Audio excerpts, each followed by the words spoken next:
down. You have some room over here. If you want, you could leave the cameras there. That's fine. But if you want, there's a lot of room over here. See an edge, move out to the end if you want. Way out to the left. To the left. To the left. Are you able to get them all in the room? Are they in? Yes, sir. Are you okay? Thank you very much. We've had a tremendous 6 months, and we've had a tremendous 2 weeks, which now is, I guess, 3 weeks. And we have a tremendous group of people here that have done a great, unified, beautiful job. I want to, in particular, because of what she's gone through this last few days, done an incredible job. As you know, Christy, I'm going to ask you to say a few words about Texas. The first person there was the first person I saw on television was you, actually. And you've worked great with the governor, who's terrific. And you might want to tell a little bit about the trials and tribulations, but we appreciate the job that you and everybody have done. You had people there as fast as anybody's ever seen. So I really appreciate it. We all do, and maybe you could say a few words. Sure. Well, thank you, Mr. President. I want to thank you for your leadership. Texas is strong, and the people of Texas are incredibly strong. They've gone through something that is absolutely horrific, and it is heartbreaking to watch these families suffer the way that they are. As soon as this flash flooding event happened, you know, the governor has activated his emergency responders. Nim Kidd is his emergency management director, who is incredible, and has immediately worked with the local first responders to get help to individuals and get them evacuated, put requests in to me. We deployed, sir, right away, as you know, because you and I were talking a lot during this time, the Coast Guard.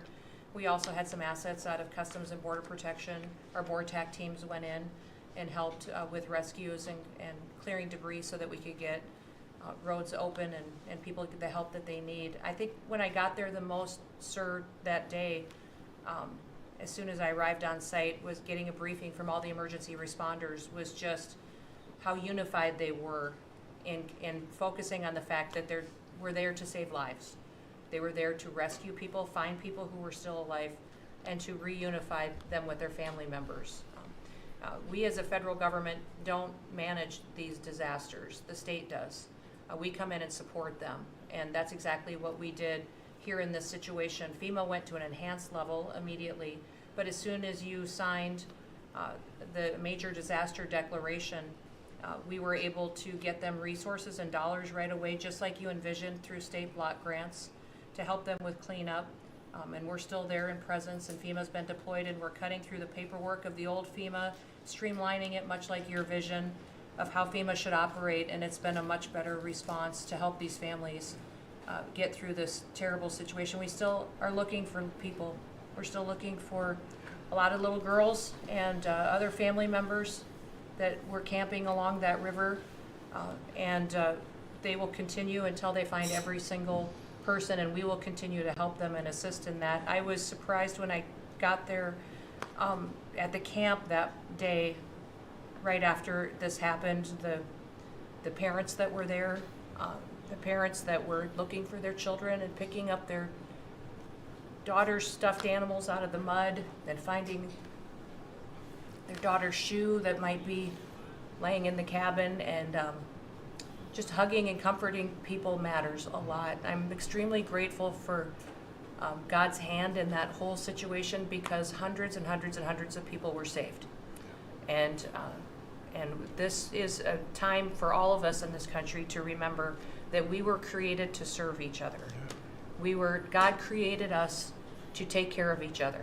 And that when we do that, we are happier, we are more fulfilled, and we can walk alongside people on their worst day and help them get through it and come out the other side, knowing that we can continue to live a life that God has purpose for us. So they're grateful for you.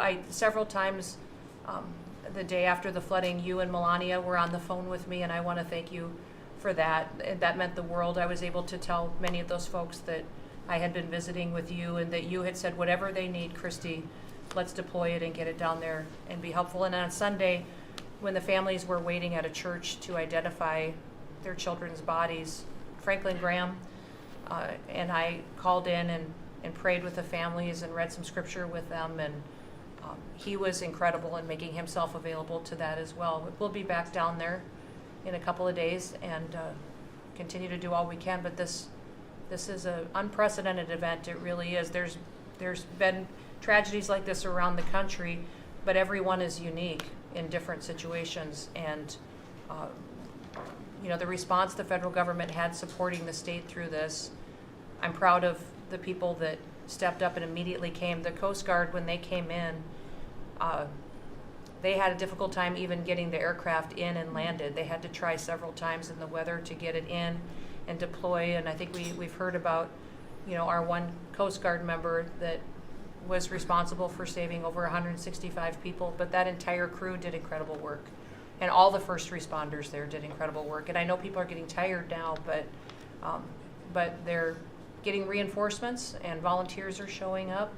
And I just want to commend the governor and his team for being the leaders. And they're so thankful that you're letting them make the decisions and manage the response like it should be. And then us supporting them with the resources of the federal government. We've already deployed dollars to the state, much like the block grants that you've talked about. Right. So they're grateful for that, sir. There's never been a wave like this outside of the breaking of a dam. Because this was almost a wave that ended up being 30 feet high, more actually. Now with the dam you can understand it, but this approached almost with that speed. When you see a dam break, it's not a pretty sight. It wipes out everything, and this is the kind of thing that built up so fast. And it's happened 2 or 3 times before over the years, but not to this extent. But tell them when you met the father who was picking up the daughter's clothing. And I had walked through so the sad. cabin where all the little girls died, and I had kind of fallen apart in there, but I walked out of the cabin, and a gentleman was standing there, and he said, that man over there needs a hug. And so I walked over to him, and I hugged him, and I said, do you work here? And he said, no, my little girl was in that cabin.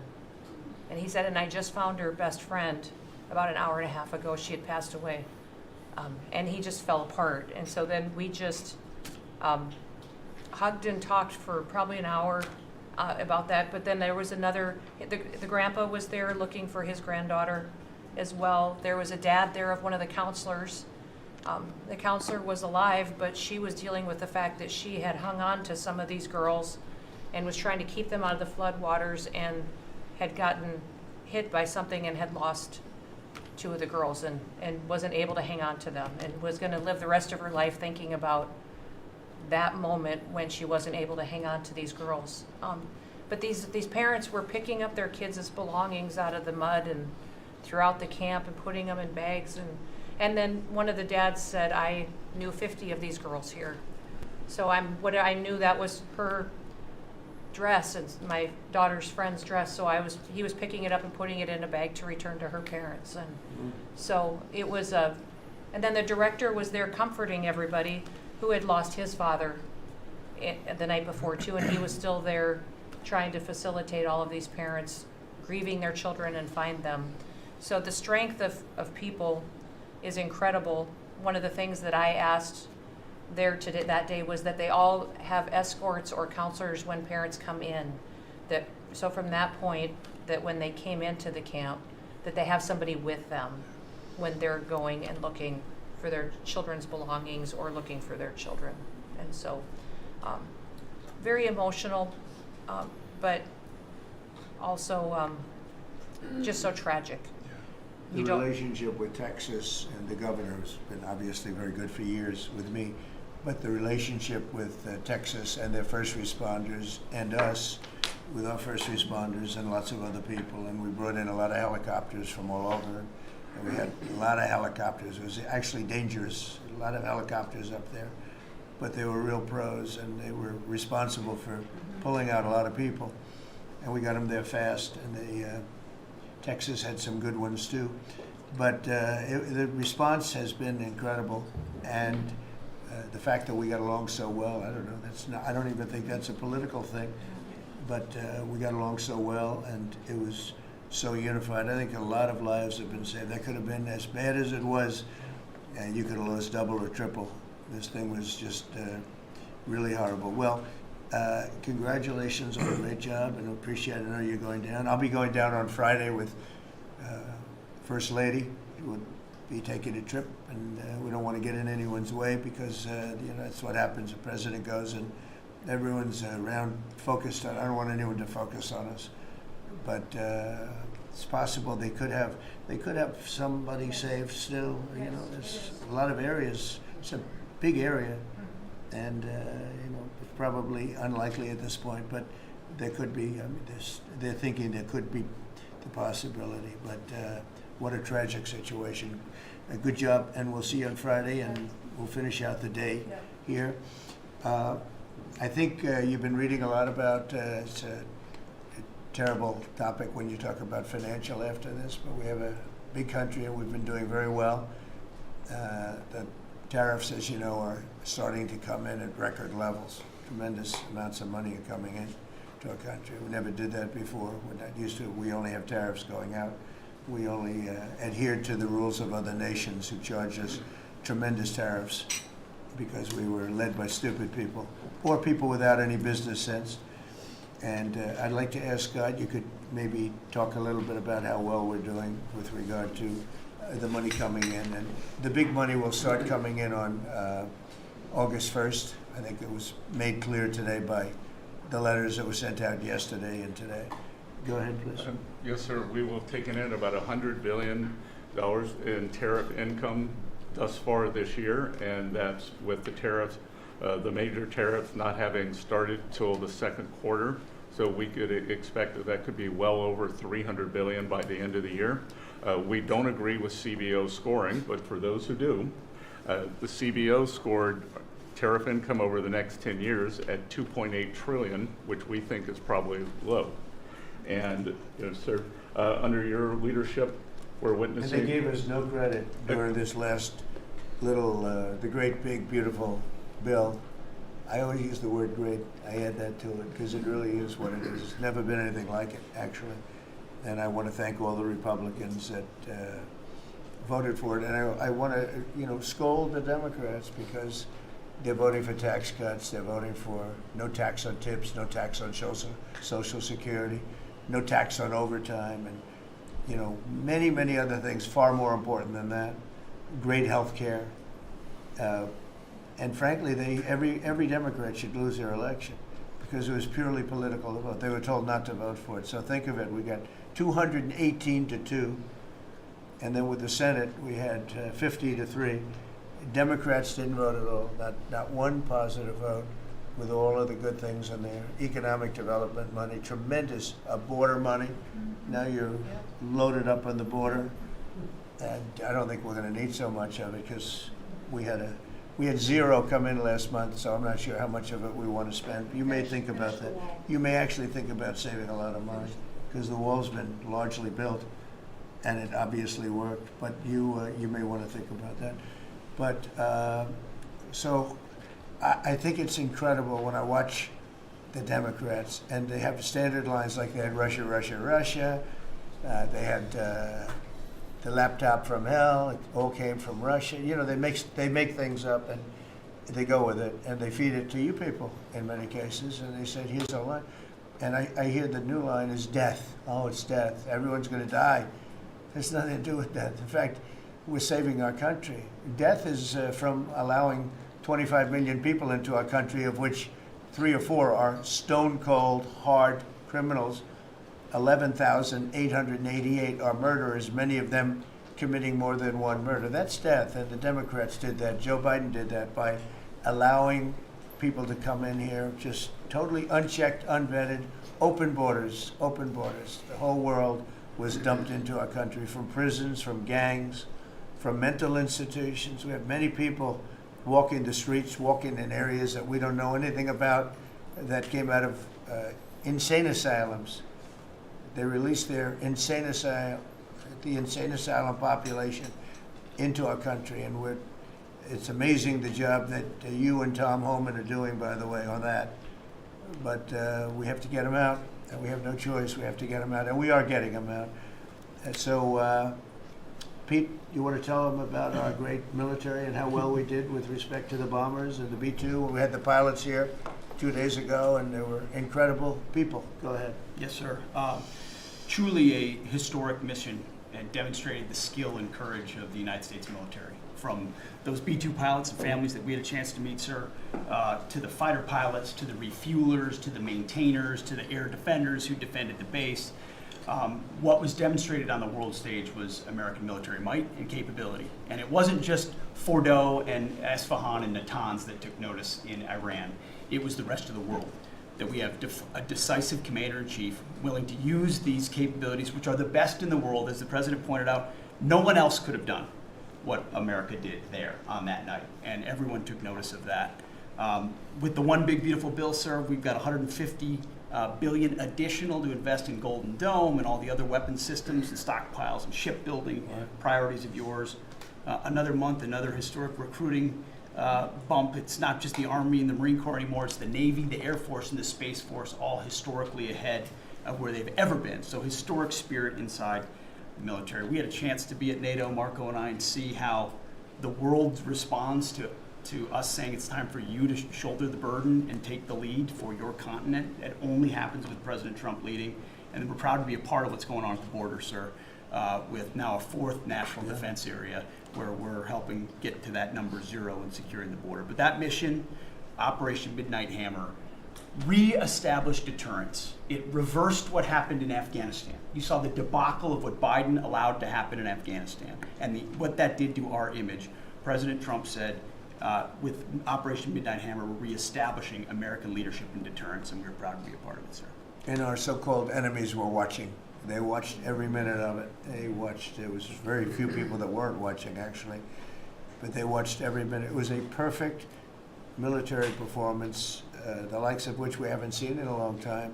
I mean, if you compare that to the same country, the hostages from years ago, Jimmy Carter, it was unfortunate for Jimmy Carter. He was a nice man, but with the helicopters going down, the sandstorms, the prisoners, they get captured, then the election and the prisoners and Reagan and all the problems. It was nothing but problems. And that was a failure. And ours was not only the pilots. I mean, those machines flew for 37 straight hours. They didn't stop. They went skedaddle. You know the word skedaddle? It means skedaddle. They dropped the bombs and somebody said, skedaddle. Let's get the hell out of here. And every bomb hit its mark and hit it incredibly. And as you know, the Atomic Energy Commission said it's gone. That place is gone. We had a lot of fake reporting, mostly from CNN, where a scammer writer, a writer for CNN, who should be fired, by the way, she was involved with the 51 fake intelligence agents, if you remember that. She did that story, created a story out of it. She created a story out of the laptop from hell, saying it came from Russia, but it actually came from Hunter Biden's bedroom, or worse. Just a scammer, and she's still at CNN, which is pretty amazing. But we'll ask you a question about her. But they came up with this concept that maybe the attack wasn't that good. And I saw it happen right after the attack. I saw this person on CNN. I actually watch. I like to watch the enemy. You learn from the enemy. And I watch because you have to know where they're coming from. And I watched her say, Anderson, you know, I'm hearing stories that maybe they didn't hit their target. Maybe it wasn't that good a hit. And you know, hearing stories. The next day it was a little more, and the next day a little more. After 3-4 days, she was saying, you know, I don't know. I don't think it was that. Except by that time, everybody knew it was hit perfectly. The evidence is in the planes. The evidence the pilots are the best evidence. But they actually came out of their plane because they were here the other day, and they said, it was so sad.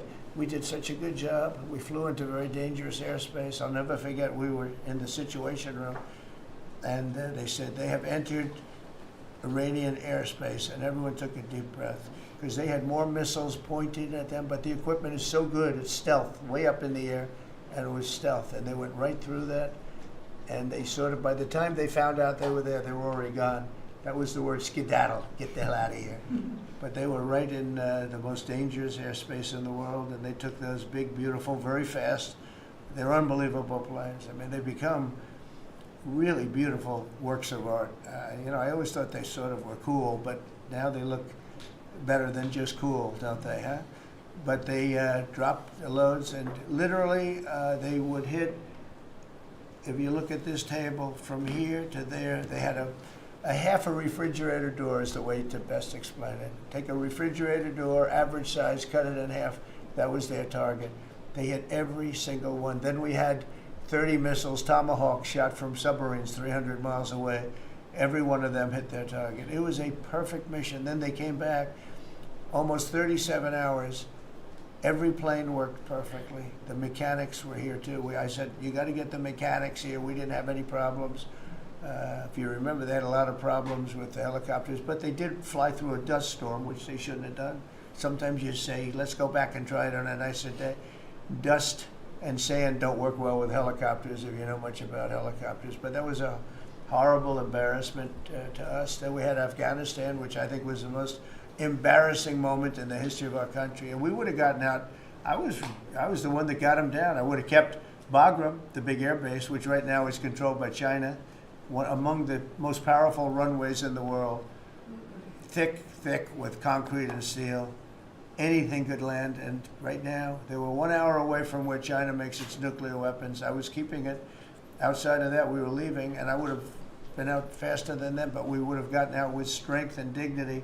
Instead, that was the most botched up mess I've ever seen. They left all that equipment behind, and every year they have a parade running down some third-rate street with the equipment. It's supposed to be Fifth Avenue. It doesn't work. But with all that equipment that they left, they should have taken every ounce of it. I was taking every ounce. I said every screw, every bolt, every nail you take out of there. And Millie said, I remember one time, sir, we're better off leaving the equipment. Why? Well, it's cheaper. I said, cheaper? You mean it's cheaper to leave a $150 million airplane rather than flying it into Pakistan or India or someplace, or just flying it straight home? It's cheap. Yes, sir. That's when I knew he was an idiot.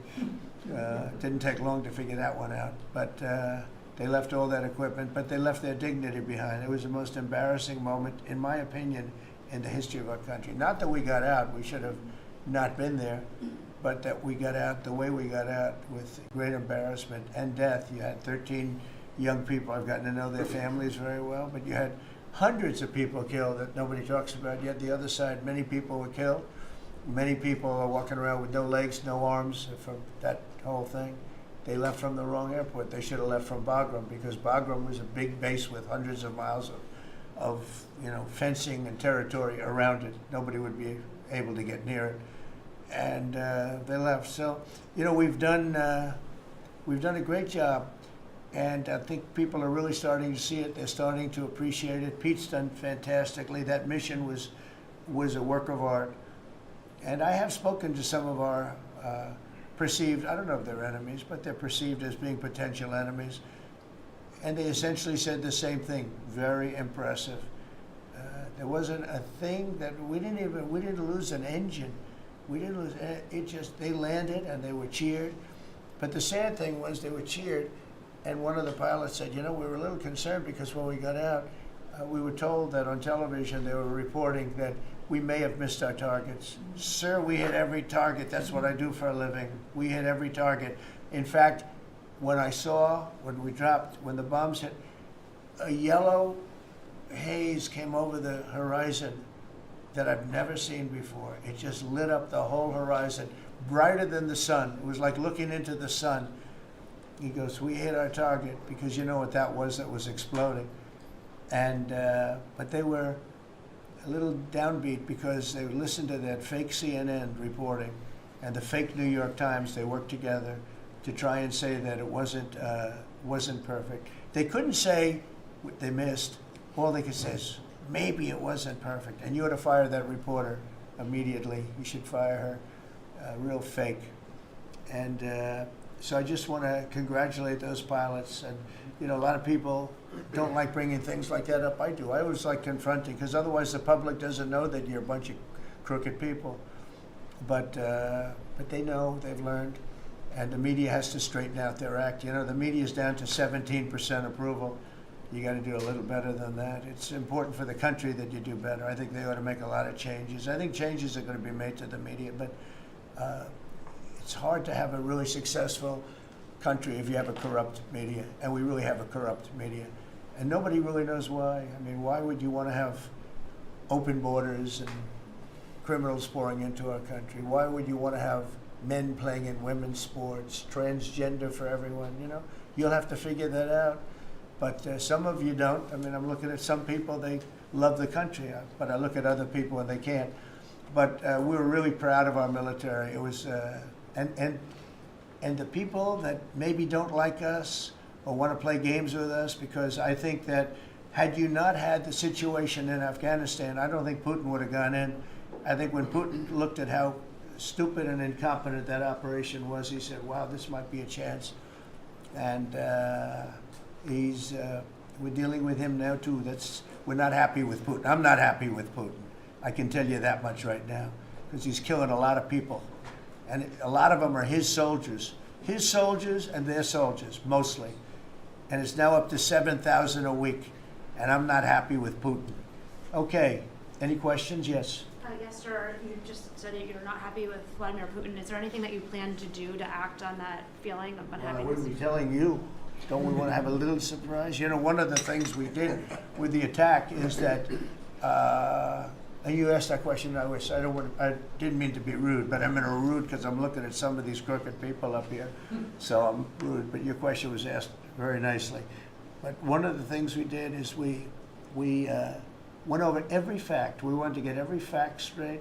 We wanted to have the distance straight, the number of pilots straight. Everything had to be correct, because we want to be, this was a very important mission. If we failed on this mission, it was beyond the war that, you know, obviously we had with Iran and Israel, and a lot of hatred, a lot of years and years of hatred, centuries of hatred. People have never seen anything like it. So we wanted to be correct with all our facts. So, you know, what I was doing is just asking, it would be great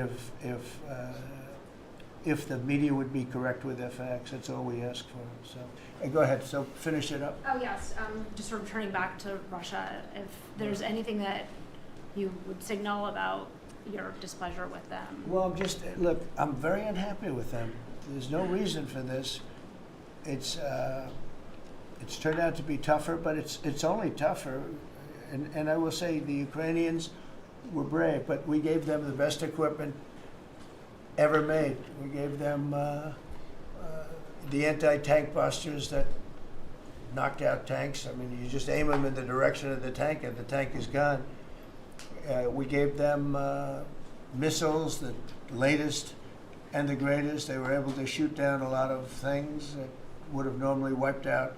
You know, probably would have been a very quick war. It would have been a war that lasted 3-4 days, but they had the benefit of unbelievable equipment. And Europe gave them too. We gave them far more because Biden shouldn't have done that. He should have equalized. We should have given him the same, or we should have given actually less than Europe. It affects Europe much more than us, but we're in there for over $300 billion.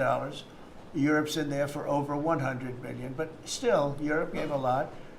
And I will say this, the Ukrainians, whether you think it's unfair that we gave all that money or not, they were very brave because somebody had to operate that stuff. And a lot of people I know wouldn't be operating it. They wouldn't have the courage to do it. So they fought very bravely. But we gave them the best equipment in the world. We make the best military equipment by far. There's nobody close. You look at other equipment from other countries, it's not even close. That's why everybody wants to buy our equipment. And that's why we're going to step up these contractors now that make it, and they're brilliant, but they make it too slowly. And we have to step them up, Pete, and let them make it at a much higher rate. Unfortunately, we have to do that. But if you look at our Patriots, if you look at our Tomahawks, if you look at our, well, what we do with tanks is, you wouldn't want to be driving a tank. You would feel nice and secure, but they are javelins, they're called. And I gave them the javelins. Remember they said Trump gave the javelins and Obama gave them sheets, right? They called Obama at that time. Barack Hussein Obama, if you haven't heard, did a terrible job. But that was a war that should have never happened, and a lot of people are dying, and it should end. And I don't know, we get a lot of bullshit thrown at us by Putin. For you want to know the truth, he's very nice all the time, but it turns out to be meaningless. Do you want to sanction him? Lindsey Graham has a sanctions bill on Russia. Do you want him to? I'm looking at it. Yeah, no, I'm looking. The Senate is passed a very tough sanctions bill. Yeah, I'm looking at Can it. you sign that? It's an optional bill. It's totally at my option. They pass it totally at my option, and to terminate totally at my option. And I'm looking at it very strongly. Yesterday you said you want to see more Go ahead, weapons. please. The Council of Economic Advisors released a new report saying that imported goods have actually decreased in price from December I know, it's not through a- March. Well, my question is, With the tariffs. Well, the Fed chairman keeps saying that tariffs are going to cause price increases. Are we the prices just not Chairman passed of the through Fed? yet? Yes, exactly. Well, Are the you prices- do a better job than him. Thank you. Are the prices just not passed through yet? No, I think what's happening is everything's evening out. You know, when we charge, see what people don't understand, the other countries have been charged, almost every country charges us tariffs. We had deficits with everybody for years, for decades. And we were like this big monolith that made bad deals with everybody. We rebuilt South Korea, we stayed there. It's okay, we rebuilt it and we stayed there. And they pay us very little for the military. I got them to pay billions of dollars, and Biden then canceled it when he came in. I sent to South Korea as an example. We give you free military, essentially, very little. And I think you should pay us $10 billion a year. And they went crazy. But they agreed to 3. So I got 3 with a phone call. And I was satisfied. I said, but next year we have to talk. And then we had a rigged election, and we never got to talk. And you know what Biden did? They probably went to him and they said, listen, Trump treated us terribly, and we shouldn't be paying anything, and he cut it down to nothing. So that's what happens. It's ridiculous. That's the other thing. We're talking to countries about contributing to the military, not only just paying more in NATO, but contributing. We have 45,000 soldiers in South Korea. We have 45,000 soldiers in Germany, 52,000 actually. And that's a huge economic development for them. That's tremendous amount, just like having a city. It's tremendous money for them, and it's a tremendous loss for us. So we're talking, in a very nice way, we're talking to them about it. It's very unfair. We supply the militaries to many very successful countries. I mean, South Korea is making a lot of money, and they're very good. They're very good, but, they should be paying for their own military. President Trump, can I ask you a question about Jerome Powell as well? And then the question to the Attorney General. Jerome Powell, and then I have a question for the Attorney General. Jerome Powell, who you've been pressuring to lower interest rates, he's facing accusations of lying to Congress, which is a potential crime about the Well, then he opulence. should resign immediately. We should get somebody in there that's going to lower interest rates. Do you want congressional Why don't you Republicans call to for his resignation? Do you want congressional Republicans to investigate and It's pursue okay and with punish? me. I think he's terrible. I think, look, we're paying, I call him too late. T-O-O, too late, like Too Tall Jones for the Dallas Cowboys, right? Too late. He's always late. But he wasn't late with Biden before the election. He was cutting him like crazy. It didn't help too much, did it? But he was cutting him like crazy before the election with Kamala and Biden. He was trying to get them in, I guess. I don't know. He was recommended by somebody that worked for me. I like you better. If I could ask the Attorney General a question too, President. Sure. Your memo and release yesterday on Jeffrey Epstein, Yes. it left some lingering mysteries. One of the biggest ones is whether he ever worked for a American or foreign intelligence agency. The former Labor Secretary, who was Miami U.S. Attorney Alex Costa, he allegedly said that he did work for an intelligence agency. So could you resolve whether or not he did? And also, could you say why there was a minute missing from the jailhouse tape on the night of his death? Yeah, sure. If I Ma'am, could, could I just interrupt for Sure. 1 second? Are you still talking about Jeffrey Epstein?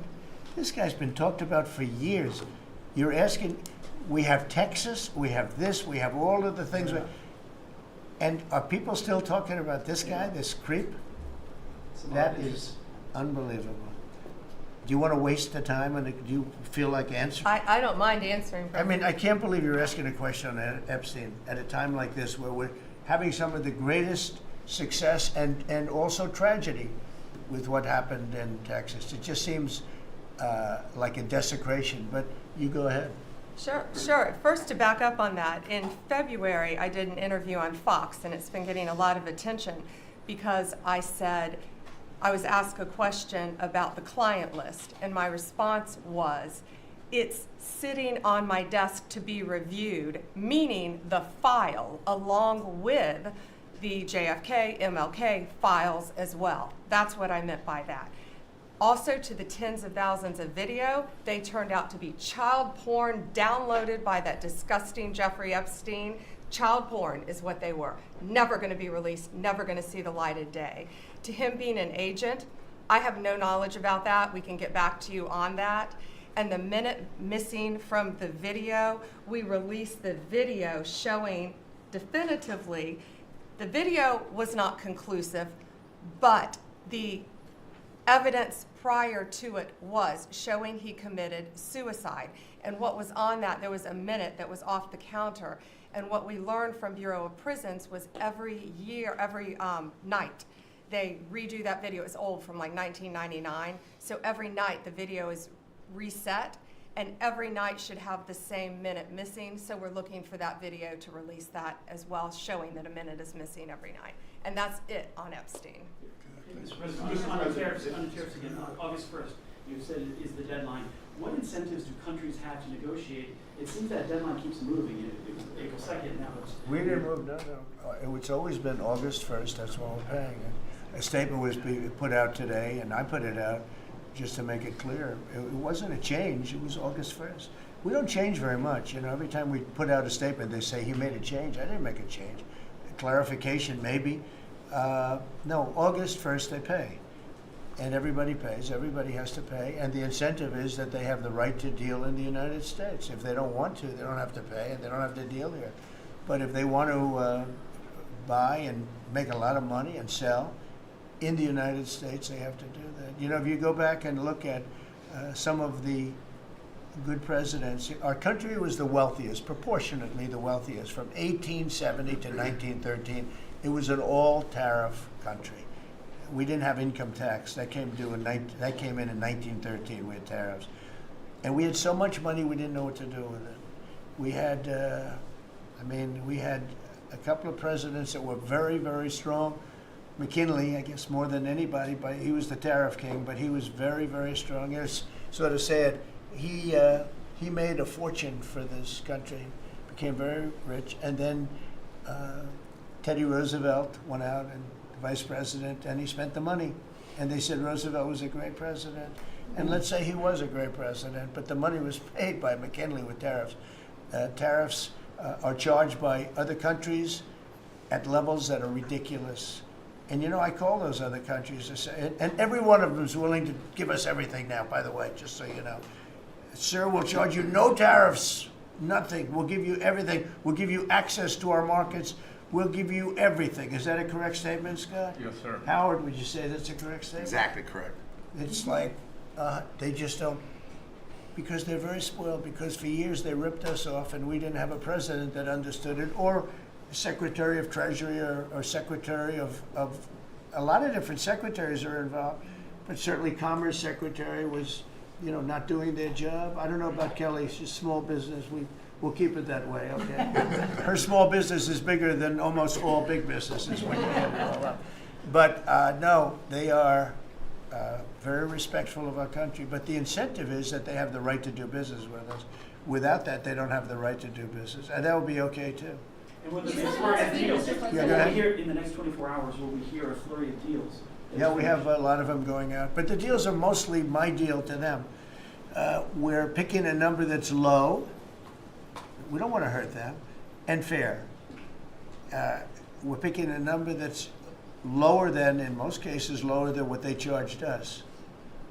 But it's amazing when you've paid all this money for years and they get one president that's a little bit different and a little tougher on this subject, and they're willing to drop everything they've been charging us for years and years. I mean, we have countries going, we will have you don't have to pay any tariff to come in and do business.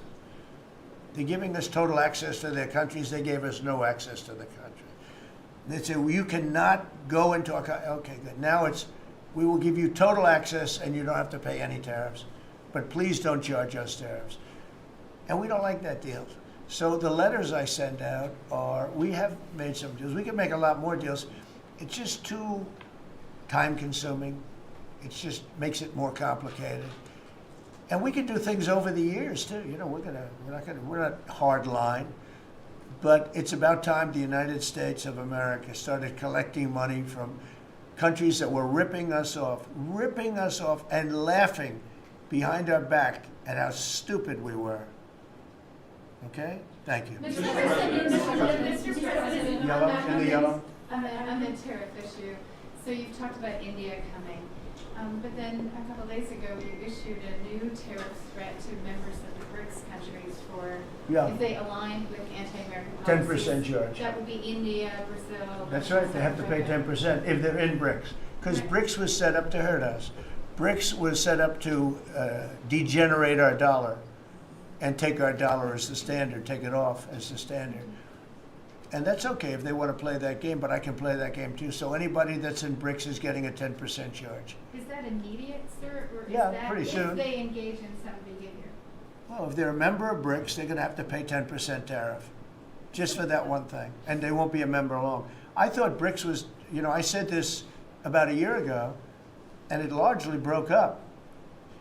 But, you know, there are a couple that hang around, but I thought it largely broke up. BRICS is not, in my opinion, not a serious threat. But what they're trying to do is destroy the dollar so that another country can take over and be the standard.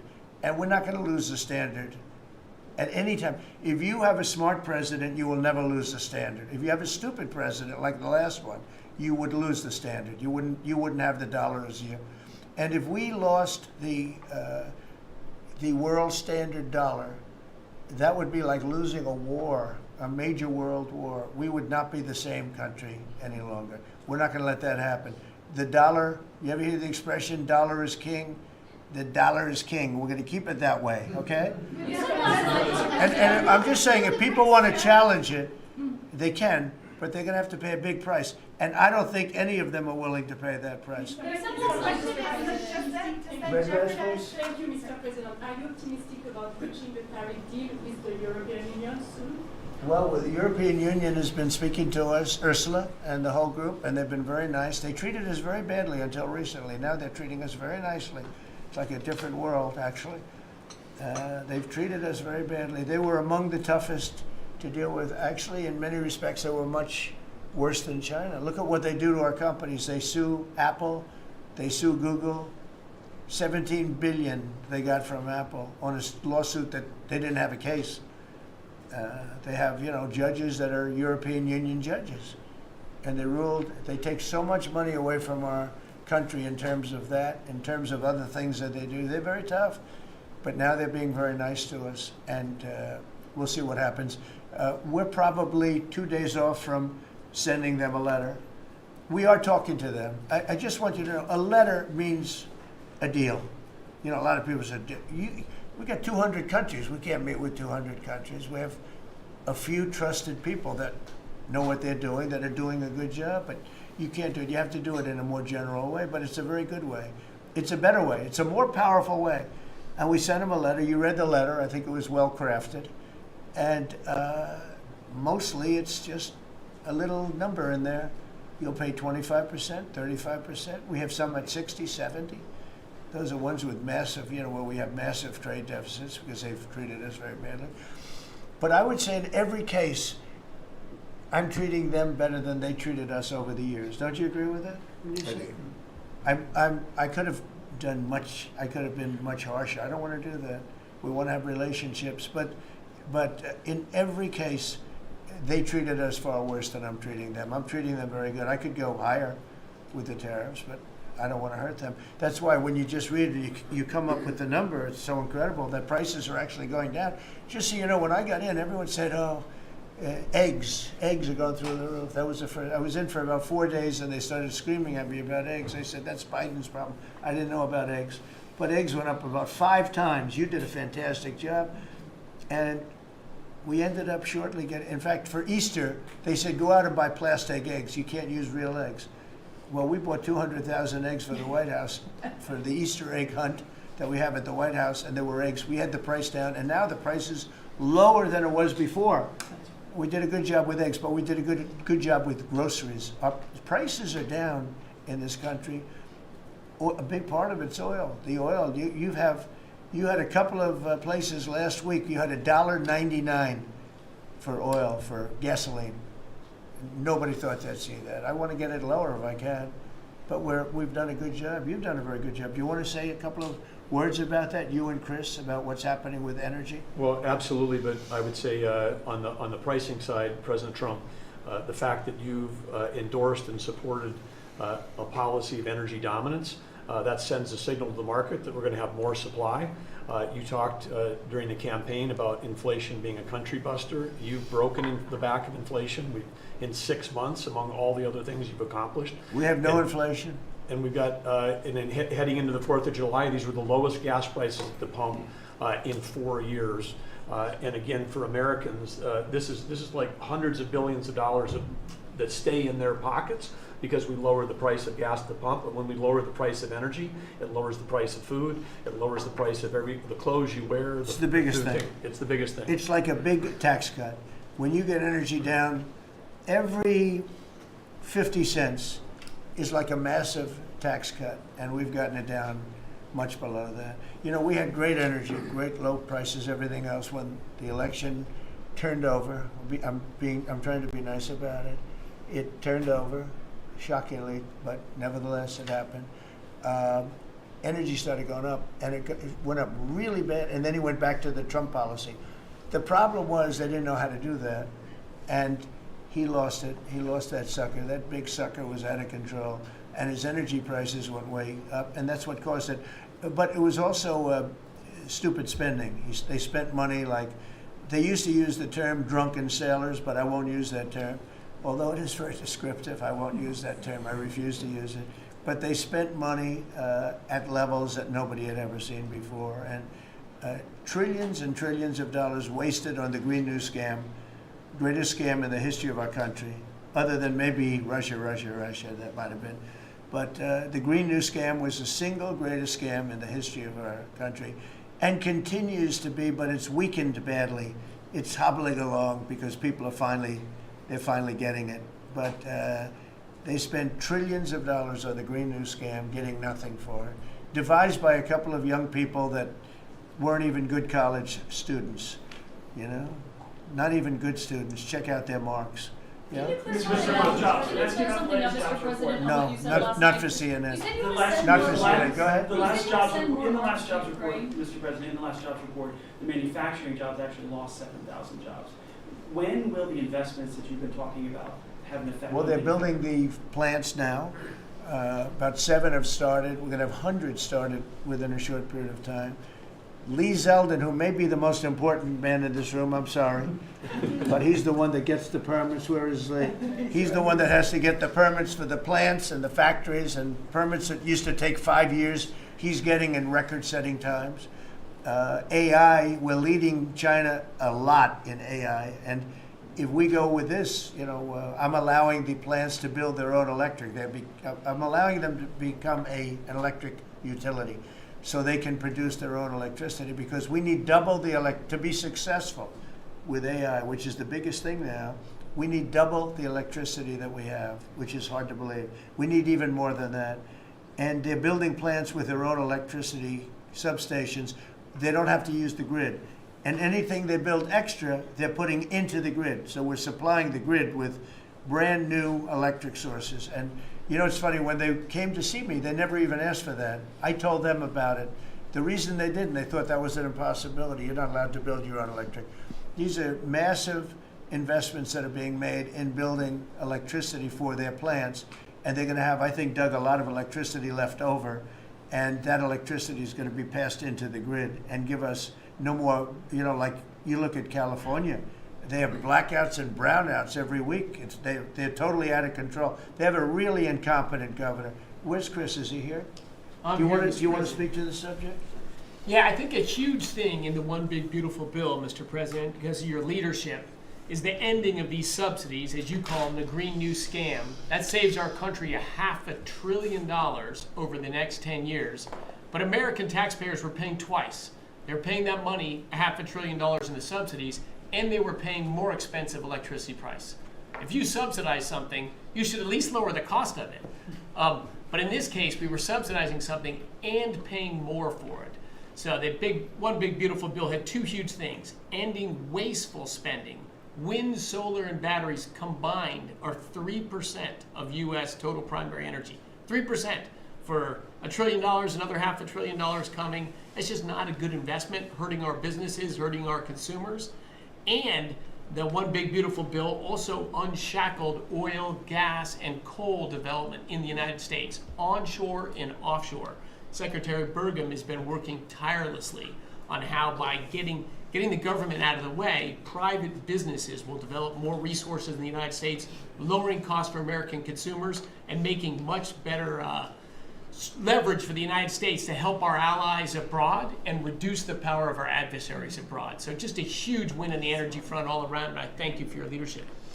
We're setting records now on energy, and there'll be nothing compared to what they'll be in about a year from now, but we're setting records. And wind is a very expensive form of energy. It's very bad for your beautiful surroundings, the plains and the valleys, and the birds are dying all over the place. You know, the whole thing is a disaster. They're almost exclusively made in China. Not that I have anything against China, because I don't have a great relationship with President Xi, but I asked him, how many wind farms do you have? He makes them, but they don't have a lot of wind farms, I'll tell you, very, very few.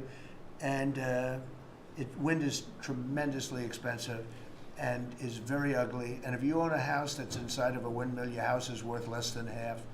And you hear noises. And interestingly, in New England, you probably read, where for 50 years they had 2 whales washed up, 50 years. And last summer, they had 14 washed up. Now, I'm not saying that's the wind farm that was built, but maybe it is, right? Probably is.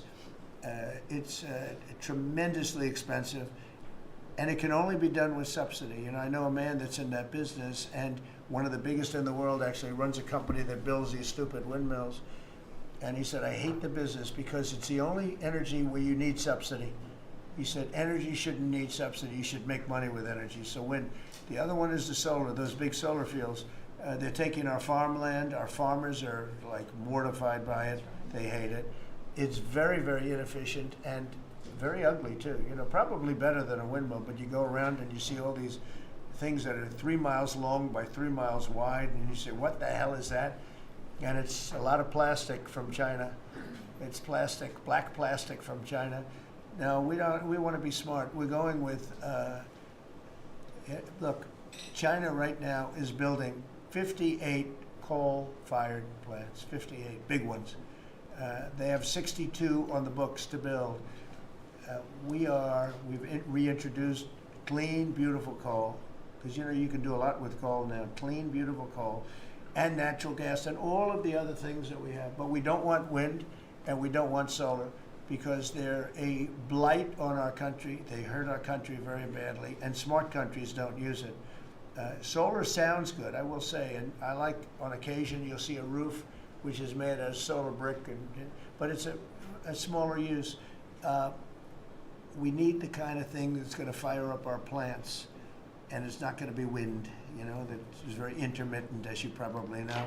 But they've spent a fortune. They've spent trillions of dollars on this stuff, and I'll just give you one other story. A friend of mine is a very successful guy. He went back to see his mother in Minnesota. Hadn't seen her in a long time, and he wasn't back for 10 years, which isn't a nice story. I mean, you don't see your mother for 10 years. She's got some difficulties, which I know the guy. He does have some difficulties.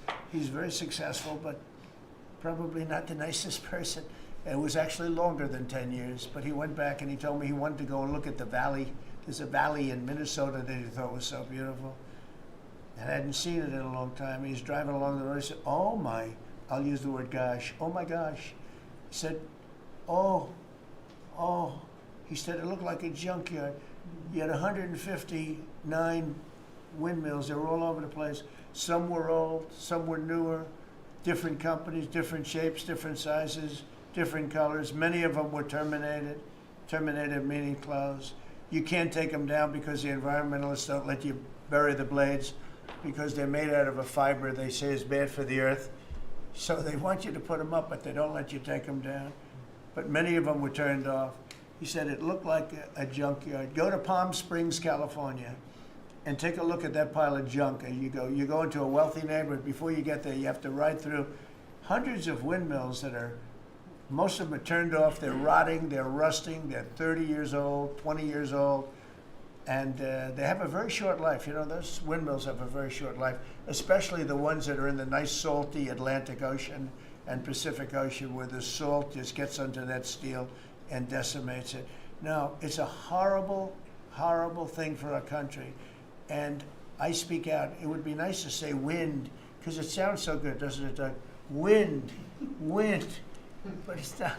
It's these ugly machines, and they're all made, you gotta see, some are a little taller, a little shorter. They're made by different companies. They have different stocks. They have different blades. They have different everything. It is so horrible. And if you look at smart countries, they don't use it. Smart countries don't use it. And we're now a smart country. We're a brilliant country. We're not smart. We're brilliant now. We're going to be a brilliant country. We have to be, because we have to catch up for some really stupid people that did a bad job. Yes, Brian? Yes, Mr. President, I've got a quick comment, some feedback as a native Texan, someone that I grew up bringing my kids to a camp very near the affected camp now. Thank you on behalf of Texas. I've gotten hundreds of messages that want to thank. If you're in the cabinet room, you can tell the president and his team on behalf of Texans, thank you so much for the quick response and the loving and the hugs. I saw that you gave. Two quick questions. I saw a Palestinian senator. His name is Schumer. He's a great Palestinian. No, he's a Palestinian. He's become a Palestinian. He's abandoned the Jews. But I saw him say, it's Trump's fault. Yeah, that's right. It's Trump's fault. He was actually, do you ever see John Lovett's The Liar? Where he goes, yeah, I went to Harvard, that's right. This was Schumer.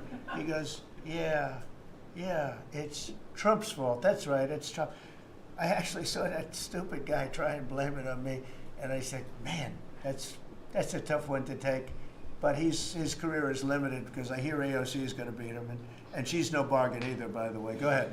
Well, I'm just saying that's an example of an America First team effort to get this country back. So that's what America First looks like for the viewers watching us at home.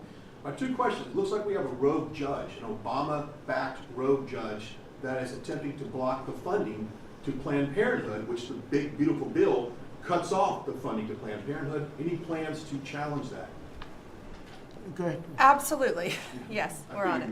We're on it. And I texted, I believe, I talked to yesterday Secretary Lutnick and Secretary Besson. I reached out to you to let you know that we were on it in the big, beautiful bill. Wonderful. And then I let her handle that question. Did you notice? I said, go ahead, handle that. It's all sent to her. Then my second question was Secretary Rollins. You did an amazing press conference today in front of the Department of Agriculture. You talked about the Farm Act and the need to get China out of our country, owning farmland. For the viewers at home that might have missed that, can you recap what that means to national security to make sure we can grow our own food? Well, thank you, Brian, sir, if you don't mind. Yes, this morning Secretary Hegseth, Secretary Noem, and Attorney General Bondi and I had a press conference at the USDA. I just happened to have a chart in case it came up, but obviously the Chinese owning of farmland in our country is a massive national security issue. And for the media, you can see the yellow is where all of the farms have been purchased over the last number of years, and the red is around all of the military bases where that farmland has been purchased. So this is a massive national security issue. The press conference this morning included 3 of our greatest governors as well, Sarah Sanders from Arkansas, Jim Pillen from Nebraska, and Bill Lee from Tennessee. The states have begun taking a leadership role to ban the purchasing of China farmland. Obviously, Congress needs to step up and catch up, and we're going to be working alongside of them as well. We had some of our members, great members of Congress there, but it is time. And I think that this morning was symbolic of many things. The first of this administration working every day to effectuate President Trump's leadership and unequivocal support of America First. But second, just how close we are as a cabinet. I don't know in any other administration that you'd have 4 cabinet members at the USDA on a Tuesday morning when it's about 110 degrees outside with the sun beating down on us talking about, sir, your vision. So I think it was a great day. It was just the start. There's an executive order coming and some other things coming behind that. But protecting America's farms isn't just about protecting our farmers. It's also about national security. So that's what we discussed this morning. I do want to say that I think we have had a really good relationship with China lately, and we're getting along with them very well. They've been very fair on our trade deal, honestly, and I hope we're going to have a great relationship. It's a big, strong, powerful country. We're more powerful than they are. We have much better military equipment than they do, but we are getting along with them very well. I'm getting along with President Xi very well. We speak often. And with all of that being said, and I understand what you're saying, but I think we're getting along with China very well.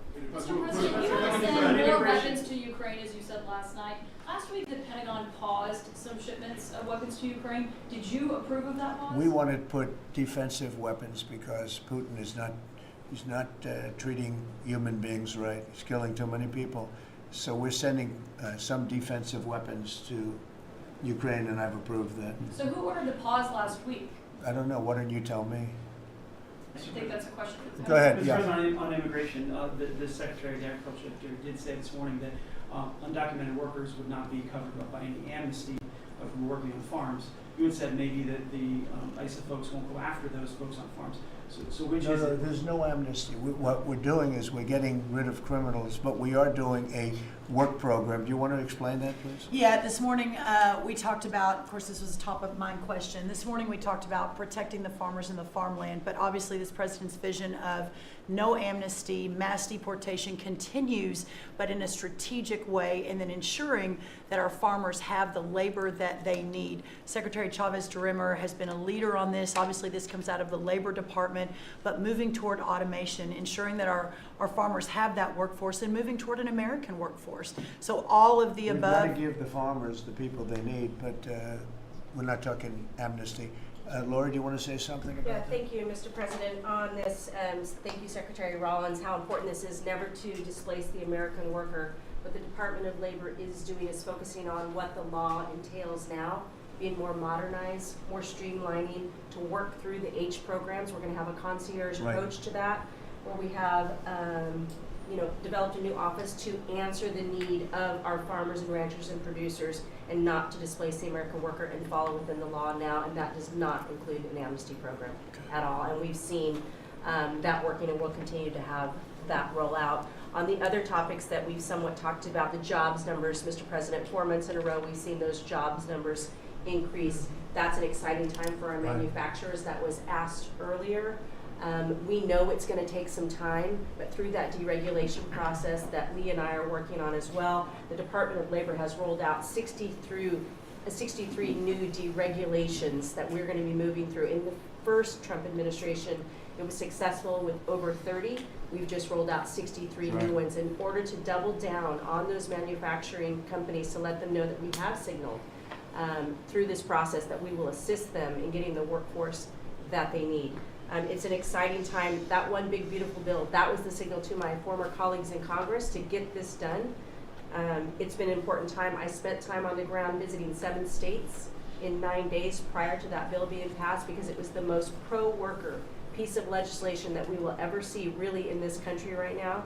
No tax on tips, no tax on overtime, no tax on Social Security. That matters to the American worker, because we don't want to take their money and give it back. We want them to keep more of their hard-earned dollars in their pockets currently, and that's what they're excited about. And as I move forward with these tariff talks, I heard a company, orthopedic company in Indiana, say to me, for the first time since you have taken office, Mr. President, their increase in their bottom line by 8% since these tariff talks have happened. Not one company has said the president is not doing a good job. These tariff talks are working. They're feeling it on the ground. The media has told a false story because what's happening on the ground is positive, and that's what we're seeing in these jobs numbers. So I really, through the Department of Labor, to come in behind all the secretaries and build this workforce is going to be key to the American worker. So thank you for what everybody did this last week. The One Big Beautiful Bill is a doubling down of this, and we're going to see these workers start to grow. And that apprenticeship program is going to be working. That's we'll right. have that It's gonna million be, apprentices across the country. We, you know, as you know, we're building plants all over the country now, which you weren't building any plants 4 years ago. You weren't building anything. But those plants, when they open up, it's going to be, you'll see numbers like you haven't seen ever. I don't think in history you'll never see numbers like what we're going to see in the very near future. Many of them are building the plants. Some are just starting right now. You know, it's a brand new administration. But, and they wouldn't be here except for two things. November 5th, the election, and the tariffs. And frankly, I guess the election was more important because of the tariffs. I mean, another person wouldn't have done this. But they're coming in because of the tariffs. They have to, they're not going to pay 25, 30, 40, 50%, 70, and 100%. And we'll be announcing something very soon on pharmaceuticals. We're going to give people about a year and a half to come in, and after that they're going to be tariffed if they have to bring the pharmaceuticals into the country, the drugs and other things into the country. They're going to be tariffed at a very, very high rate, like 200%. We'll give them a certain period of time to get their act together. But they were all here, now they all left. They went to other places because we allowed, people that sat in this room allowed it to happen. And I don't allow it to happen. The people in this room don't allow it to happen. So we're going to be announcing pharmaceuticals, chips, and various couple of other things, you know, big ones. We did steel, as you know, they're 50%. We did aluminum, 50%. Lumber just came out. Why don't you announce copper? And we did cars. And now, today we're doing copper. What would that tariff be on? The section tariff? I believe the tariff on copper, we're going to make it 50%. 50%. Any breakthroughs on See, I'm glad he didn't question it, because I sort of thought, what would that be? That was a quick one. I didn't have much time, but he agreed with me. That's why he's ours. Any breakthroughs on Gaza with the Prime Minister, and there's reports that you're meeting with Netanyahu again tonight? Yeah, I am. He's going to come over again tonight. We're talking about Gaza, mostly Gaza right now. It's he's been very unfairly treated. I think what they've done to him in Israel is very unfair, having to do with this trial. I think, you know, he's a wartime prime minister, had an unbelievable outcome, and I think he's been treated very unfairly. But he's coming over later. We're going to be talking about, I would say, almost exclusively Gaza. We got to get that solved. Gaza is a tragic. It's a tragedy. It's a tragedy. And he wants to get it solved, and I want to get it solved, and I think the other side wants to get it solved. Steve, could you talk on that, please? We're in proximity talks now, and we had 4 issues, and now we're down to 1 after 2 days of proximity talks. So we are hopeful that by the end of this week, we will have an agreement that will bring us into a 60-day ceasefire. 10 live hostages will be released. 9 deceased will be released. We're meeting at the President's direction with all the hostage families to let them know, and we think that this will lead to a lasting peace in Gaza. And you're doing a good job. It's a tough one. It's a tough one. A lot of hate, you know. This is called long-term hate, but we think we're going to have it solved pretty soon, hopefully with a real solution, a solution that's going to be holding up. And can I follow up? This is, I think, the first cabinet meeting since Elon Musk has not been a special government employee, not here anymore. He's now saying he's going to create a third political party. Are you worried about the impact that that could have? No, I think it'll help us. It'll probably help. Third parties have always been good for me. I don't know about Republicans, but for me. Are you second guessing any of the cuts that DOJ made? Since you No, described it as no. off the rails Look, the other day? we cut hundreds of billions of dollars with DOJ. We could have done it differently. I would have done it differently a little bit, maybe, but it was something that we saved a lot of money. You can always second guess. I guess some of the people in this room maybe would have done it slightly differently, and some would have done it exactly the way it was done. But it was dramatic, and it was important, and we found a lot of things like billions of dollars given to people for environmental protection, where they had $100 in the account, like in Atlanta, Stacy. And then you had another one with 20 billion here, and 20 billion here, and 2 billion here, and 15 billion, and Lee, you might want to mention just a couple of those things. We really got because of those. At the Trump EPA, the One Big Beautiful Bill was filled with many big beautiful wins for the taxpayer. It delivered a sledgehammer to the Green New scam. Billions of dollars rescinded.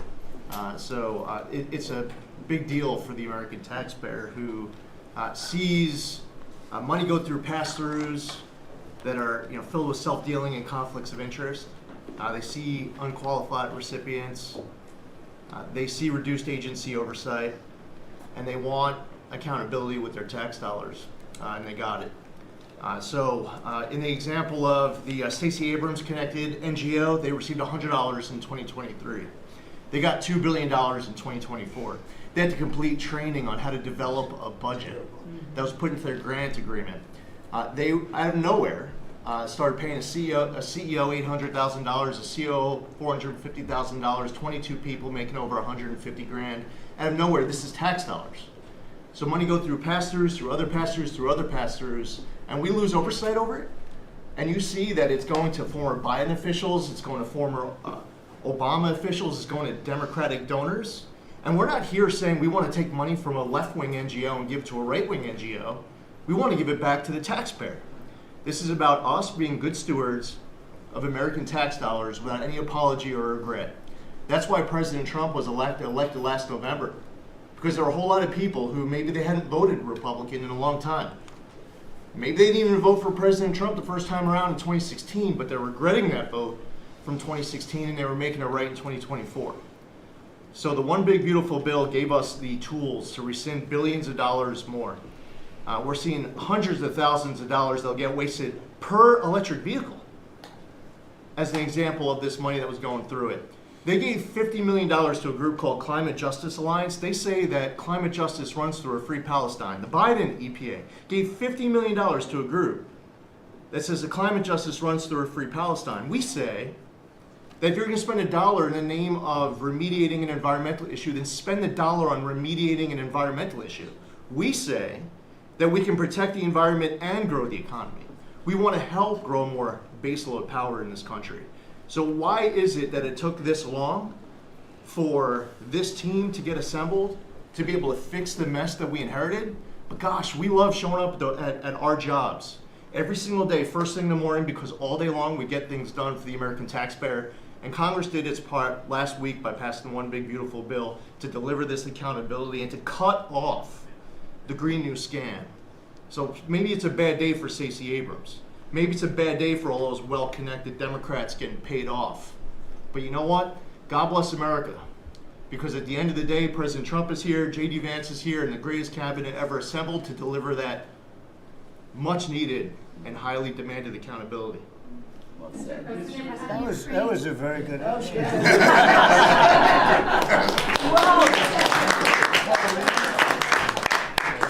And that's from the heart. That's from the heart. The Ukrainians have asked the International Court to go after Russia for using toxic chemicals in the fight. Germany and Germany and the Netherlands have had intelligence saying that. What does U.S. intelligence believe, and what do you believe about the use of chemical weapons? And would you agree that that's a case from court? Well, that's John maybe to discuss it if you'd like, John. Well, Mr. President, obviously chemical weapons, if it's documented in its use, it's illegal. It's against all international laws of armed conflict and treaties. And obviously I can't share in this room with this audience the intelligence that I can share with you privately, but obviously you're not going to stand or allow for any violations of international law by anyone. That's right. Thank you. Could I ask Sean to Department of Transportation, Sean Duffy, former great congressman, very popular, decided to go out and make a couple of bucks. He made a lot. Then he got bored with that, though. He likes serving people better, the people. And could I ask you to just discuss a very important subject to me, and that's the modernization of our equipment at airports so that planes aren't crashing into each other and bad things don't happen. It should have been done many years ago. We were going to do it, and then the election precluded that, unfortunately. But We're doing it now. Could you tell them where we are? Yeah, if I could start with Newark. You guys all covered what happened in Newark. We had outages for a couple of 30-second outages a couple months ago.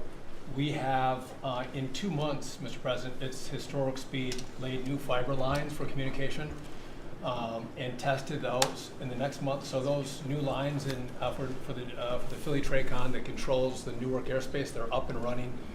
Lightning fast speed. June was the most on-time June ever in the history of Newark for air travel. So that's going incredibly well. By the way, we shouldn't have dealt with this because Joe Biden and Pete Buttigieg had moved the center from New York to Philadelphia. They didn't test the lines. They didn't do the work, which is what brought us all these problems. But in the big beautiful bill, we got $12.5 billion. This is a historic investment in air traffic control. And so what the money is going to allow us to do is move from copper to fiber all over the country. So new copper lines. We think we can do that in 1.5 to 2 years. We have radar that dates back to the 1950s, some of it from the 60s and 70s. We get brand new radar across the country as well. We have some infrastructure money to build TRACONs and centers, the en route centers that control the traffic across the country. So this is a massive new start to rebuild air traffic control. And again, this is dilapidated. Americans think that their government takes care of them and makes the investments that are necessary to make the country work. And for 30, 40 years, the investments weren't made. And so under your leadership and direction, we are making those investments. And per your direction, right now we are interviewing what we could call a general contractor or an integrator. One company to manage. It's a massive project. The FAA is not qualified to manage this kind of a project. So we are now going through the process of finding who that one company will be to manage the whole project. We'll interview those companies together and make that selection. So we'll write one big beautiful check to one beautiful company that'll be responsible for this this whole build. But if I just make one last point, this is not enough money. We're going to need more. But this is a massive new start. The biggest investment. We'll need some more money on top of it, but a great start from the big beautiful. The starter. It's very important to us. And just to cover that, there have been accidents, and my pilots, I would often hear them say, "Oh, good," and they would use a different system, a different country to land in New York. They'd use the radar and other things from a different country. I said, "What's that?" He said, "Oh, our system is so bad." And I knew that. We were all set to start. And Boot at Edge came in, and what they did was so crazy because they hooked copper into fiber, into steel, they had all different systems. They had hundreds and hundreds of contractors, different contractors for different airports. They spent billions of dollars, and they made the system worse because you can't hook copper into fiber. It doesn't work that way. You just can't do it. It's not doable, but they tried to do it. Didn't work out too well. And in the end, it was just a complete disaster. We want to have one great company. Now, Raytheon's going to bid, IBM's going to bid. We have 5 or 6 bidders that really are good and do this stuff. And we want one, because I know about overruns. I look at the railroad out in California, headed up by one of the worst governors in our country, who I used to get along with actually, but he's just, when you lose 25,000 houses and you would have had your cities burned down. If we didn't step in, Los Angeles would have been burned to the ground. But you look at that, and I said, I really know how to build. And you got to have one guy, one contractor, one great one, whether it's IBM or Raytheon is good, but you have 4 or 5 that are really, really great, and they're all bidding against each other. But you don't want to have one doing the wire and one doing the digging and one doing the demolition and then they're all saying they all blame each other because they're saying they were late and therefore you have to pay me millions of dollars more money. I know the system so well, and we're going to have a great company do the whole thing. We're going to get a fantastic price. Maybe we'll get them, they're very big and very strong, and maybe we'll get them to make a contribution toward getting it done at the right price. But we're going to have a great system. When we finish, we will have the best system on earth, done by one of the 2 or 3 best companies. There are only a few companies can do this. This is not. But if you would have seen what this other group did, they were going crazy. They had, I heard 3,000 contractors And then when it all came together, guess what? It didn't work. It's a disaster. So we're going to have in a pretty short period of time, it's going to take us about 2 years to build it, and we'll have a contract given out probably over the next couple of months. We have some great bidders, some great companies that want to do the job. You're going to have great air traffic control. Can I just make one last point on this? So the last administration signed a contract with an American company to fix the copper to fiber, and that contract was a 15-year contract. The system is failing today, but that's how idiotic and incompetent the last administration was. And under your leadership, we're saying, listen, we don't have time. We don't have 15 years. We don't have 5 years. We have to do it right now. And so the president always talks about on time and on budget. We have embraced that. We are going to be on time and on budget. And by the way, you mentioned a train out in California. Stay tuned for probably give us 5 days and you'll have an answer on what's going to happen with the $4 billion that we potentially have invested on a train that's going to go nowhere. It's going to be $120 billion that'll never connect San Francisco to LA. Again, the last administration wasted so much money on projects that never work. If you're going to have high-speed rail, you're going to invest billions, we should actually have high-speed rail in America, not boondoggles that fund political friends and allies and family. They have from San Francisco, inside of San Francisco to inside of Los Angeles. Should have never been built because airplanes do it better. And you could drive it. You could drive it. No problem with driving it. The roads aren't even crowded. So they were going to do this, somebody's idea. Somebody got paid off a lot of money and they started it. It was going to cost a very small amount of money. And it ended up costing literally hundreds of times what the original. And now what they did is they said, well, going into the city is too big a deal. So we'll leave it 25 miles short of the city. So now they're leaving it. They're not going to finish it, really. It's not the same project. So now they're leaving it outside of San Francisco and outside, short of each. They just want to get it done, and I've never seen cost overruns. You know, if you have a cost overrun of 10%, you should be ashamed of yourself. 20%, you should not do any more jobs. This is a cost overrun of 2,000%, something like that. It's unlimited, and it's not finished. And maybe it will never get finished. And I told Sean, look at it from every standpoint, but we don't want to, you know, we have federal money going into that, and it's like throwing it out the window. So whatever you can do to stop it. $15 billion and not one track has been laid. $15 billion and we're 16 years into the project, not one track. Mr. President, Mr. President, on New York, you're the most prominent Republican in the country from the city. What do you want to anywhere else? I don't want to be a wise guy. Perhaps I can. Maybe Marco. But how do you want Republican voters in the city to vote in the upcoming mayoral election? Should they vote for Eric Adams? Should they vote for Sliwa? Should they pick someone else? Look, number one, you have a communist running, and you shouldn't vote for him. He's a disaster. He's leading. He's got the Democrat nomination because that shows you where the Democrats have gone. He actually wants to take over the grocery stores of John Catsimatidis, who's a great guy, a rich guy, grocer, does a good job, wants to take over. He actually called me the other day. He's concerned his stores are going to be taken from him, and they won't be run like John runs them. Believe me, he runs a good operation. But he actually said he wants to run his own grocery stores. No, this is a man who's not very capable, in my opinion, other than he's got a good line of bullshit, and he's convinced them to go with him. Now, as you know, Cuomo, who does have capability, is running, but he got knocked out, and now they're running as, you have Eric Adams, the current mayor, you have Cuomo, and you have Curtis Sliwa. And Curtis runs every 4 years. He seems to be a fixture on the running scale. But you know, it's I'm not getting involved.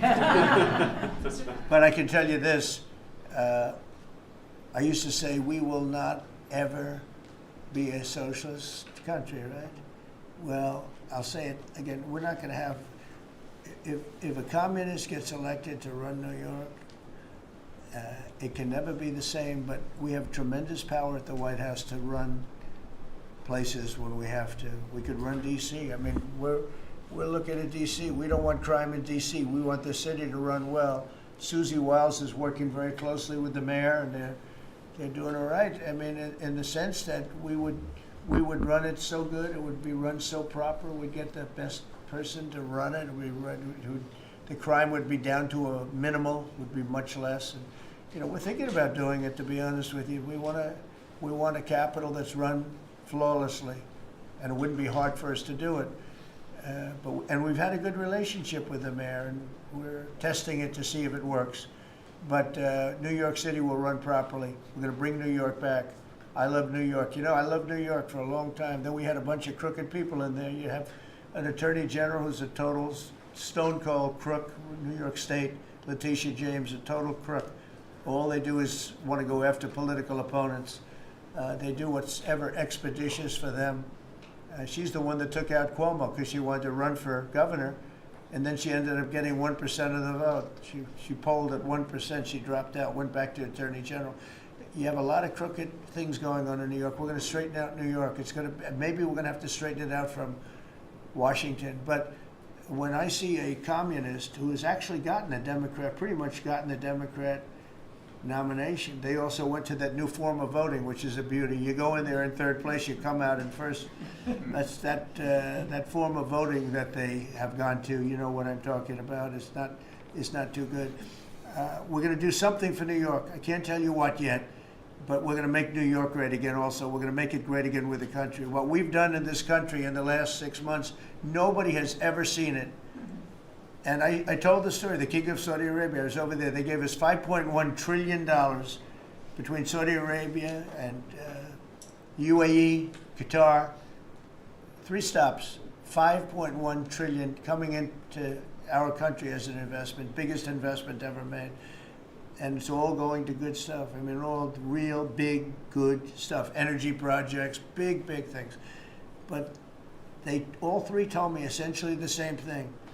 We thought your country was dead, and now you've got the hottest country in the world. We're right now riding the hottest country. We all, and you can all be proud of it. We're in the hottest country. This is the hottest country in the world. There's nobody close. Made hotter by some great pilots and great machines that nobody else has. Those great, big, beautiful machines, they rode those machines right into the toughest territory. And nobody knew what the hell happened. And then they hit their targets perfectly, and it was complete and total obliteration. And that's why that war ended, Steve. They told me that's why the war ended. The war ended when they saw that, it was over. And we're very proud of it. But we have the hottest country in the world right now, from a country that was close to dead.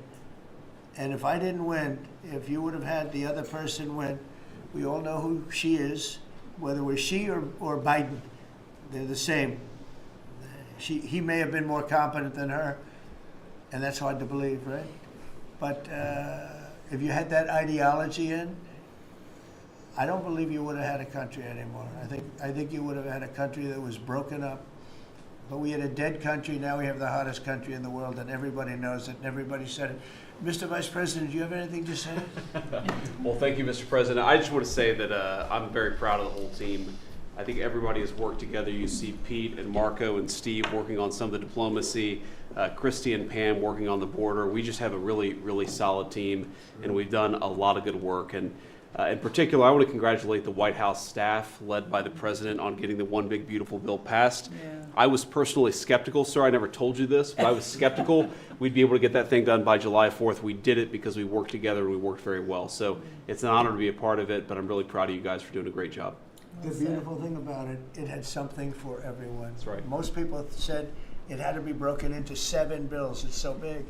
The problem was that some of those 7 have nothing for anyone, but they had to be done for the country. You know, sometimes you have to do things for the country that aren't necessarily popular. We had a couple of them, and that wouldn't have worked. So the One Big Beautiful Bill, many people said it could never be approved. Too big, too everything. There's too much. But it had something very big and very important for everyone, and it's great for the country. And remember, the Democrats have come up with a false narrative, you know, just whatever. It's just a line that they send to everybody and they print. I think in the case of this, it's death, death. Everyone's going to die. I heard that. Everyone's going to, just the opposite. Everyone's going to live. What we're doing is saving our country and making it much bigger, better, and stronger than it ever was. I'd like to ask, Marco's been doing such a great job. Do you have anything to say? Well, it's just going through a list here, Mr. President, and I think the Vice President's pointed out to the great team you have, and all these achievements that have happened domestically. But you think about it, under your leadership, we prevented and ended a war between India and Pakistan. NATO's now at 5% for the first time ever, the highest numbers ever. A peace deal between the Democratic Republic of Congo and Rwanda. A 12-day war that ended with an American operation that we're the only country in the world that could have done. Hopefully, pretty soon, a peace deal between Azerbaijan and Armenia. The entire Middle East and the infrastructure of it has the potential now to change because of Syria and Lebanon, and it hasn't even been 6 months. Sure. It hasn't even been 6 months, so it's a great testament to your leadership in this thing. Well, thank you very much, and you've done a fantastic job. Could I just ask Linda, she's involved in so much, she's so talented and so good, and she's working on a couple of little things like Harvard, who was given $5.5 billion over a short period of time. We caught him on that one, that's crazy, but you're working on so much, you want to bring education back to the States. How are you doing? Well, absolutely, and thank you for the opportunity. I think on the big, beautiful bill, what we saw, with school choice, that's finally on a national basis at the state level, but there are opportunities now for scholarships more and more often for kids who are in failing schools. It's going to be a big turnaround. I think one of the biggest accomplishments we had over the past week was the University of Pennsylvania with the Title IX ruling that Leah Thomas was stripped of her title, Riley Gaines and Paula Scanlon and other women who have stood so strong against men and women's sports. And when you put out the executive order, I mean, that just solidified and gave them the opportunity. So those are a couple of really, really big wins, and thank you for that opportunity. And how are you doing with Columbia and Harvard? We're negotiating hard. I think we're getting close to having that happen. It's not wrapped up as fast as I wanted to, but we're getting there. Okay, good. And you've done a fantastic job. Thank you very much. You've been a good team. Yep, you have a great team. Around this table, a lot of people to help with that. That's right. Thank you very much. Maybe just in closing, we spent a lot of time, effort, very little money on this room. This is called the Cabinet Room. It's been here for a long time. And it had some pictures that were not many of them and not very good ones. And I actually spent time in the vaults. The vaults are where we have a lot of great pictures and artwork. And I picked it all myself. I'm very proud of it. That's Andrew Jackson, great Andrew Jackson. That's a gentleman named, and we call him President Polk. He was sort of a real estate guy. He was, people don't realize he was he was a one-termer, but he was a very good president. But, and I'm not sure I should be doing this, he actually gave us the state of California. He was the one. He was the one that hooked it up. So I'm not sure, maybe he won't be there for long. But if you notice, the frame is the exact same size almost as the other one is Andrew Jackson. So that was a part of the reason too, I have to be honest. But Polk was actually a very good president who's got the same frame that I needed, okay? And up here you have the original George Washington right behind the light. And then you have Dwight Eisenhower, who was a very underrated president. He built the interstate system, and he was the toughest president, I guess, until we came along. But I don't mind giving up that crown, because I don't want to be too tough on it, but we want to be humane. But he was the toughest president on immigration. He was very strong at the borders, very, very strong. And sometimes you can be too strong. He was strong at the borders, and during a certain period of time, they were so strong that almost every farmer in California went bankrupt. And we have to remember that. We have to work together. We have to remember that.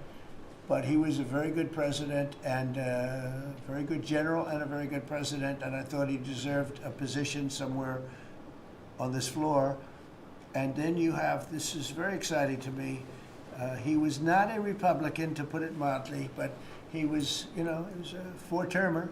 He was Franklin Delano Roosevelt. And if you notice, there were a lot of ramps outside. We have ramp, people say it's an unusual place for a ramp. It was because of him. He was wheelchair bound. but he was an amazing man. It's an amazing portrait, and we used to have him in the room, a different portrait, and it was a terrible portrait. It was almost like it was done by a child. And I used to say, you know, I can't believe that he would have approved of that portrait of himself. And I was in the vaults and looking at things. I said, what's that?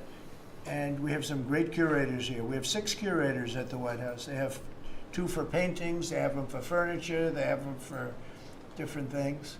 I guess cost is no object. Okay, cost is, maybe I'd have 1, but that's all right.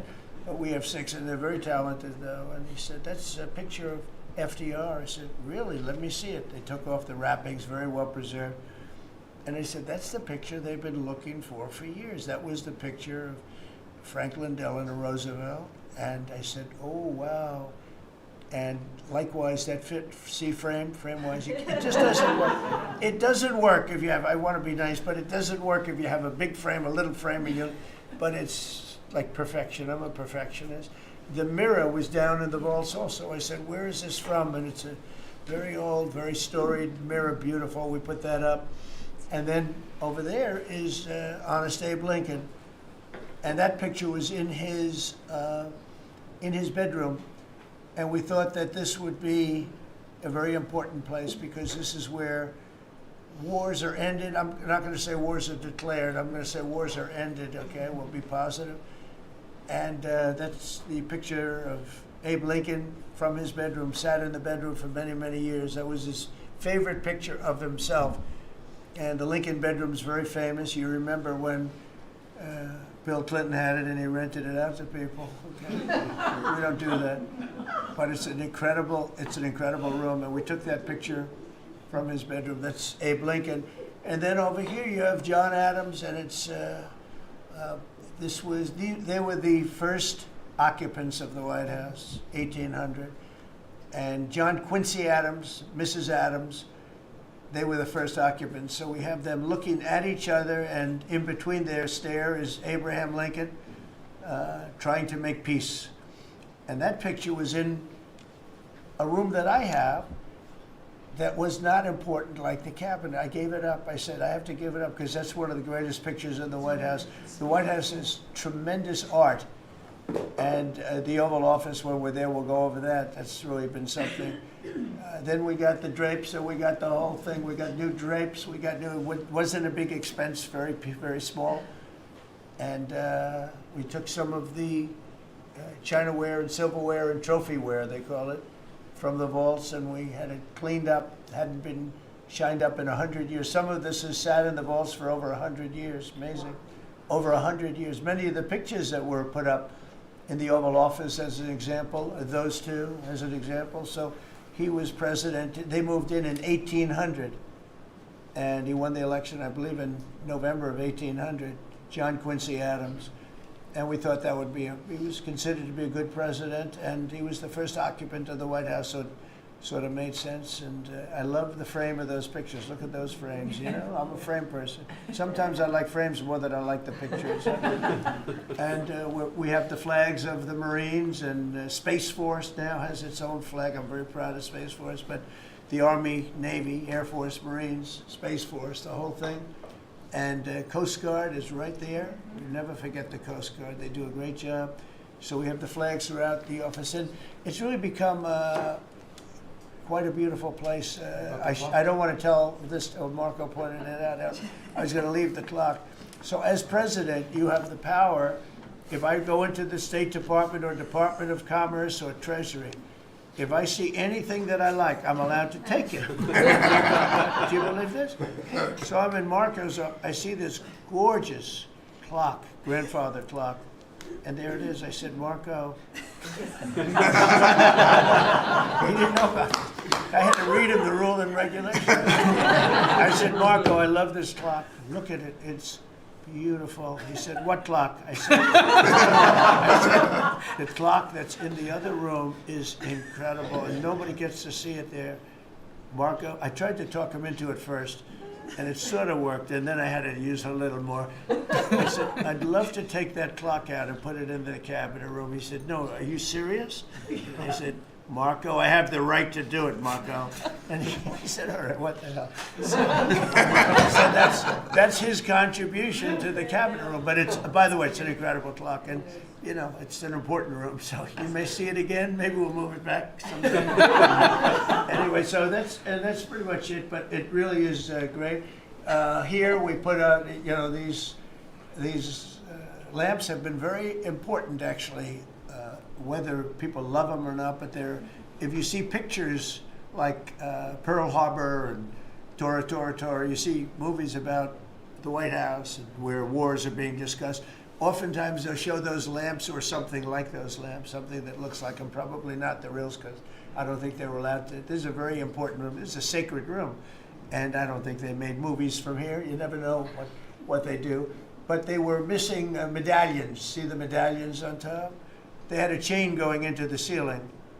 And I said, you can't do that. You have to have a medallion. They said, what's a medallion? I said, I'll show you. And we got some beautiful medallions. And you see them. They were put up there. It makes the lamps look better. So we did these changes. And, you know, when you think of it, the cost was almost nothing. We also painted the room a nice color, beige color. And it's been really something. The only question is, will I gold leaf the corners? You could maybe tell me my cabinet could take a vote. You see the top line moldings, and the only question is, do you gold leaf it? Because you can't paint it. If you paint it, it won't look good because they've never found a paint that looks like gold. You see that in the Oval Office. They've tried for years and years. Somebody could become very wealthy, but they've never found a paint that looks like gold. So painting it is easy, but it won't look right. And the question is whether or not we should gold leaf it. Linda, do you have an opinion? I gold leaf it. You like it the way? No, I gold leaf it. You'd gold leaf it? Yeah. Who would gold leaf it? Could I raise you? How about, would you gold leaf it? I was going to ask about McKinley, one of your favorite presidents. Well, McKinley was a great president who never got credit. In fact, they changed the name of Mount McKinley, and I changed it back because he should have been, the people of Ohio he was the governor of Ohio. The people of Ohio were very happy when I did that, I heard. They were very insulted. They took the name of Mount McKinley off. That was done by Obama a little while ago, and I had to change it back. I changed it back. He actually was a great president. He was a president, he was the tariff, the most, I guess, since me. I think I'm going to outdo him, but he was a tariff president. He believed that other countries should pay for the privilege of coming into our country and taking our jobs and taking our treasure. That's the way he explained it. They took our jobs and they took our treasure, and for that they should pay. And he made them pay, and he built a tremendous fortune. In fact, in 1887, they had the Great Tariff Committee was set up in 1887 because our country had so much money, we didn't know what to do with it. And they set up a committee of, as they called them, elites, a term that we have to change because I think a lot of the people that are elites aren't elite. I think the people that aren't elite are elite, so we're going to have to maybe switch that around somehow. But they had a committee that was set up to spend the money because it was such a large amount of money. At that time, it was nobody had seen anything like it. And it all came in from tariffs. And people didn't pay tax. There was no income tax system. I told you that came back in 1913. That came back and lived well for a while, and then you had the Great Depression. And then later they tried to bring back tariffs, but the whole thing was, this was after the Depression. It was one of the great misconceptions is people like to say, oh, but it was during the, but no, the country had a Great Depression, and then after the Depression, long after it started, they brought back tariffs to see if they could save it, but it took them really 25 years. When you say about 25 years to get out of the Great Depression, a lot of people don't understand that.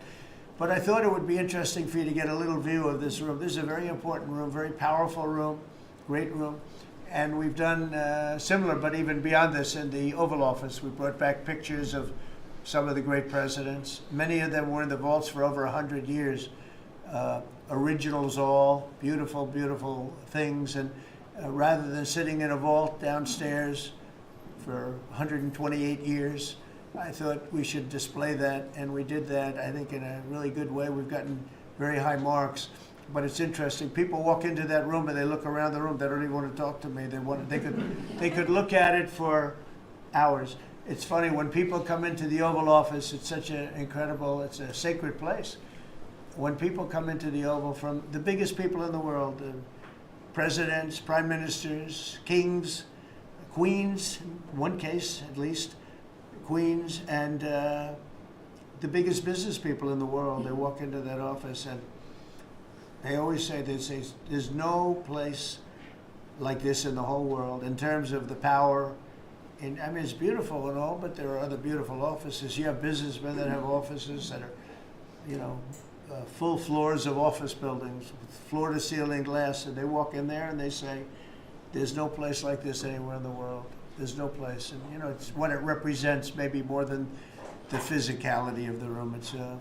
So it's an honor to have you all, media. It's an honor to have you. I just want to say we have a fantastic cabinet. Every one of them is a star in my book. And if they're not, I'll let you know about it. I'll throw them to the wolves. I'll throw them to the wolves in 2 seconds because our country comes first, right?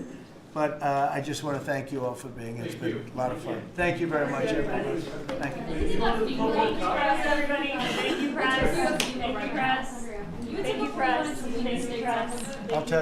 I'll tell you some other time. Thank you.